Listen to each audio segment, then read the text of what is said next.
पिछली क्लास में हमने पढ़ा था कि सार्वजनिक व्यय का जो प्रभाव है उत्पादन पर क्या पड़ता है। आज हम पढ़ेंगे कि सार्वजनिक व्यय का वितरण पर क्या प्रभाव पड़ता है। इफेक्ट ऑन डिस्ट्रीब्यूशन, वितरण पर क्या प्रभाव पड़ता है। दरअसल सार्वजनिक व्यय एक अर्थव्यवस्था में वास्तविक आय के वितरण के संपूर्ण ढांचे को ही बदल देता है। सरकारी व्यय के प्रत्यक्ष वितरण प्रभाव वे होते हैं जिनके कारण निजी क्षेत्र में खर्च के योग्य राशि में कमी आ जाती है। अप्रत्यक्ष प्रभावों में साधनों के सापेक्ष मूल्यों और रोजगार पर पड़ने वाले प्रभावों को लिया जाता है। कल्याणकारी प्रकृति के सार्वजनिक व्यय से आय में प्रत्यक्ष रूप से वृद्धि होती है। इस प्रकार के व्यय में सरकार कम आय वाले वर्ग को कई रूपों में सहायता देती है जिससे उनकी आय में प्रत्यक्ष वृद्धि होती है, जैसे राहत कार्य, वृद्धावस्था में सहायता, बच्चों की शिक्षा के लिए व्यवस्था, बेरोजगारी भत्ता। इस प्रकार तो कीमत सहायता के रूप में भी सरकार किसानों को सहायता देती है। ये भी एक कल्याणकारी प्रकृति की ही होती है। तो इस तरह से जैसे अपन शिक्षा को लें तो सरकारी व्यवस्थाएं ऐसी होती हैं जिनसे प्रत्यक्ष लाभ कम दिखते हैं लेकिन होते हैं। इससे भी वास्तविक आय में वृद्धि होती है और इस प्रकार की सेवाओं से कम आय वाले और बड़े परिवार वाले वर्गों को विशेष रूप से लाभ होता है। तो सामाजिक सेवाओं से पूरे समाज की वास्तविक आय में वृद्धि हो जाती है और ऐसी सेवाओं से मिलने वाला जो लाभ है वो व्यक्तिगत नहीं होता वरन सामूहिक होता है। सरकारी गतिविधियों के लिए साधनों के निजी क्षेत्र से सार्वजनिक क्षेत्र में हस्तांतरण होने से सरकार के धनी वर्ग की आय कम हो जाती है जो आय के पुनर्वितरण में सहायक होते हैं। इस प्रकार सरकारी गतिविधियां हैं उनसे आय के बढ़ने और घटने के साथ साथ अप्रत्यक्ष रूप से जो असमान वितरण है उसमें भी कमी आ जाती है। क्योंकि सामाजिक वस्तुओं के लिए अगर अपन एग्जाम्पल लें तो जो सामाजिक वस्तुएं हैं उनके उत्पादन में वृद्धि होने से उत्पादन के साधनों की सापेक्ष मांग व मूल्यों में भी परिवर्तन आ जाता है। यदि सरकारी उत्पादन श्रम प्रधान अधिक होता है तो मजदूरों की आय बढ़ जाती है और पूंजीपतियों की आय कम हो जाती है। तो सार्वजनिक व्यय बेरोजगारी को घटाकर भी आय के वितरण की असमानता को दूर करता है।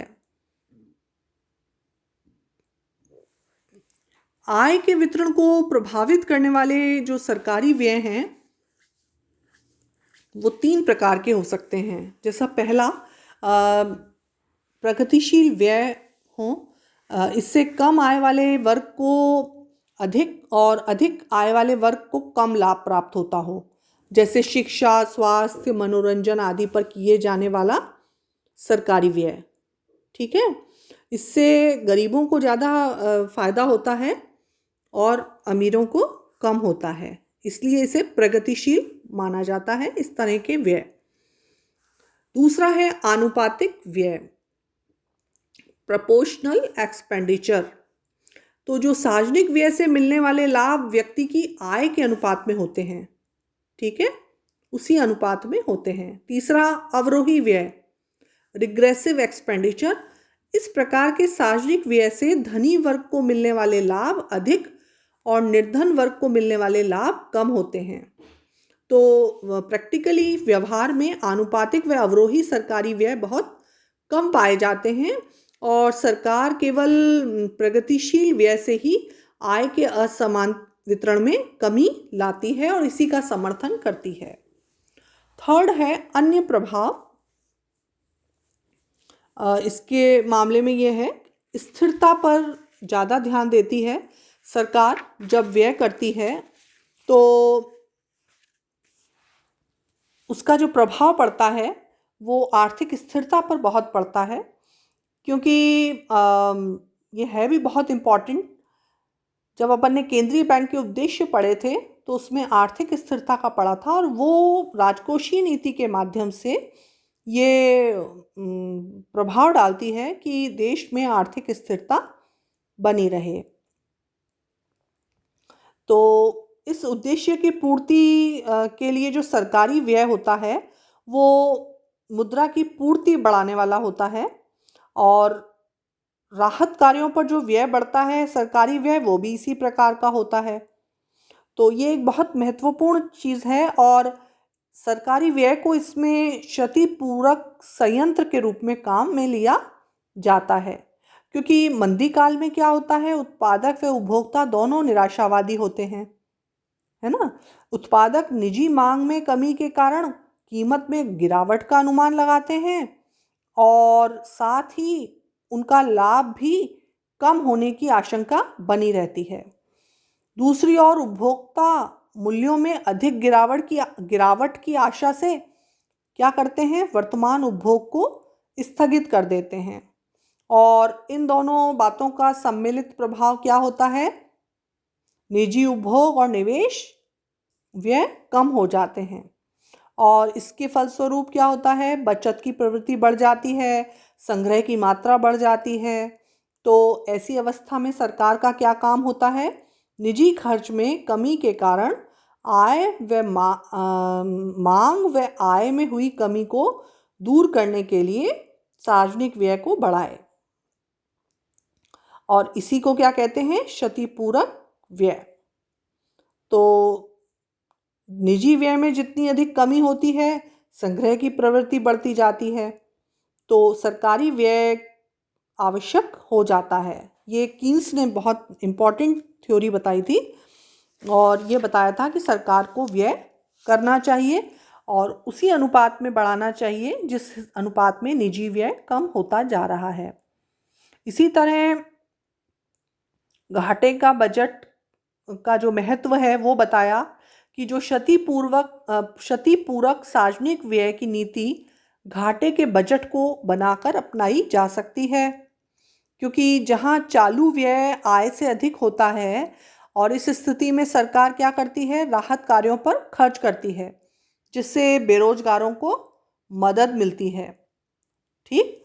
और घाटे के बजट को सरकार कई तरह से पूरा कर सकती है, जैसे ऊंचे कर लगाकर, ऋण लेकर, या नई मुद्रा छापकर, और इन तीनों उपायों में नई मुद्रा के निर्माण से व्यय के कार्यक्रमों को पूरा किया जाता है। ठीक है, और इसे अर्थव्यवस्था में क्या माना है, विस्तार प्रभाव। ठीक है, जो सार्वजनिक व्यय से ये घाटे की अर्थव्यवस्था से जो व्यय प्रभाव होता है उसे हम बोलते हैं विस्तार प्रभाव।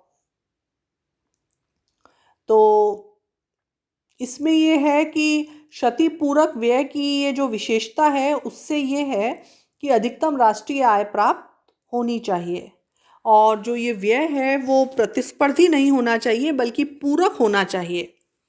ठीक है, क्योंकि सरकार इस बात को ध्यान में रखते हुए सरकार रेलवे, सड़क निर्माण, संचार व्यवस्थाएं या सिंचाई शक्ति आदि की परियोजनाएं हाथ में लेती है, जो प्रत्यक्ष या परोक्ष रूप से आर्थिक विकास में सहायक होती हैं, और निजी निवेश को भी ये प्रोत्साहित करती हैं।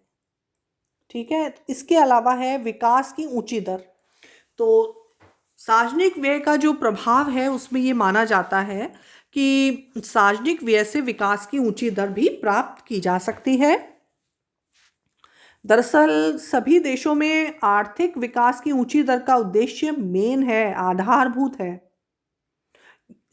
इसके अतिरिक्त उत्पादन का बढ़ता हुआ जो अनुपात है पूंजी निर्माण के लिए रखा जाना चाहिए, ताकि आर्थिक विकास की दर बढ़ सके, ये मानते हैं अपन।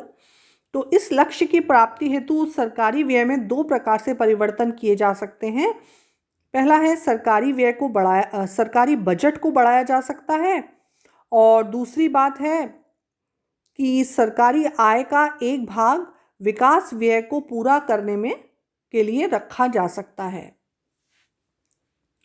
तो सरकार प्रशासनिक व्यय को कम करके विकास को बढ़ा सकती है और ऐसी स्थिति में विकास की ऊंची दर भी प्राप्त की जा सकती है। इसमें दो चीज़ें हैं कि संभावित आर्थिक विकास की दर और आर्थिक विकास की वास्तविक दर। तो अगर संभावित आर्थिक विकास का मार्ग वह होता है जिसमें वास्तविक राष्ट्रीय आय के घटक वार्षिक आय को बढ़ाते हैं, ठीक है। और यदि पूर्ण रोजगार की प्राप्ति नहीं होती तो आर्थिक विकास की वास्तविक दर पीछे रह जाती है और वास्तविक उत्पादन संभाव्य उत्पादन स्तर से नीचे रह जाता है।